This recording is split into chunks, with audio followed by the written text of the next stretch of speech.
Oh, the emotional damage patch, man. The goddamn emotional damage patch, man. Oh, man. Well, should I be thanking you, Kura Games, for sponsoring me to play this patch? Should I be thanking you, Kura, for these emotions that you have made me feel? Huh? Is this what I should be thanking you for? The emotional damage? Oh, man. But, yeah, that patch hits really fucking hard for me. The themes specifically explored in this patch, there were a few points that definitely hit very close to home for me. Funnily enough, people were spamming Barn in chat. The Barn part was just like, okay, obviously, I feel like Rover got a lot more characterization in this patch as well, at least past Rover did, finding out that he really, really missed home. But I don't know, there are just certain lines about, not even like father-daughter, but there's this one line, I think actually the most emotional I got was when they were just having a conversation together, and it was a conversation where Imeth, as an adult, told Rover that she understood how hard he was working and, you know, he had to go save the world and everything like that. And she understood that. And I just got a fucking flashback. I got a flashback of a conversation I had with my dad. Like, recently, my dad was like, hey, by the way, he apologized to me. And he apologized because he was thinking back to this one memory where I really, really wanted to play with him. I didn't want him to leave to go to work. And he kind of had to like brush me off because he had to go to work. And he said that moment has like haunted him forever. And like I told him straight up, Dad, I do not even remember this moment. I'm sure when I was a kid, I was really sad, really upset about it. Because I just wanted to be with my dad. But as I've grown older, I see and I saw, even as a kid, how hard you worked and how hard you had to like push yourself to provide for the family. And it just reminded me of that moment where I was just like, as a son now and as a kid, I'm so fucking happy and I'm so glad that I was able to support him and I was able to look after him. And just seeing like that core emotion and all of those themes represented in Idleness Journey.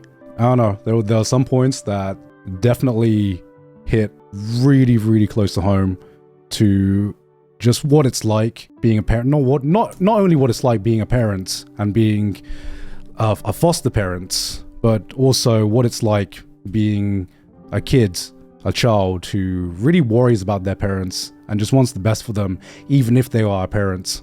Because I'm sure you guys still love your parents. I'm sure you're all fucking grown-ups now. But the parents are always gonna worry about the kid, and I'm sure you'll reach a point as well when you get older and you have more responsibilities that you're gonna start worrying about your parents as well. And yeah, it was a really, really touching story. And I hope sincerely, Wuthering Waves, don't know if I'm allowed to say this, I'm gonna say it anyway. Wuthering Waves, you severely leveled up your storytelling in this patch, and Wuthering Waves has severely, like, the writing and the storytelling, to me, has leveled up. Before this, I very, very much enjoyed Wuthering Waves. But I enjoyed it in the sense of just, you know, cool wife collecting, a little bit of power fantasy, you know, it's just like, you are Rover, you be the cool guy, you collect the wives and stuff like that. And it was just like, okay, a lot of anime references, very much enjoyed 2.8. This has leveled it up. Like, the storytelling has leveled it up, which is both a blessing and a curse. Because when you level up your storytelling like this, it's almost like me going from, my mindset is almost like going from watching some trashy isekai or something to watching Freerun, you know? I can enjoy both, but my mentality has changed, and I would be a lot more critical watching something that, something like Free Ren than I would something that I am just enjoying as like a cheap kind of, like, for some like cheap entertainment. And there are some really, really big events that happened in this patch. And one thing that I do hope, and one thing that I sincerely, now that they've proven that they can get to this level, the one thing that I think that has been missing is for consequences to stay, and for characters to keep hold of a consequence of a choice or a event that happened in a certain patch. Because sometimes it feels like, hey, this really big thing happened in a patch, and then next patch is just like, hey, next character, next girl, we a gacha game. and I would love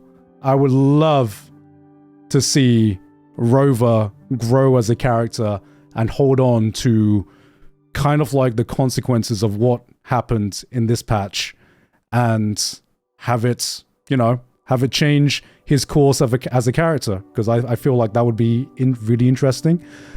And that's kind of like the stakes that you've set up.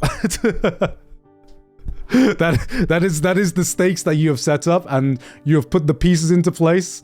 And I sincerely hope that they deliver on making the story a lot more, not just like complex in terms of like lore, but characters being really emotionally complex, and this feeling like this story arc feeling like a journey where all of the previous points in this journey have mattered for the growth of a character. Oh, because like I said, that's changed the way I've viewed Wuthering Waves. Right. Let's cope together, guys. Let's cope together. This is my only way to cope. This is my only way to cope.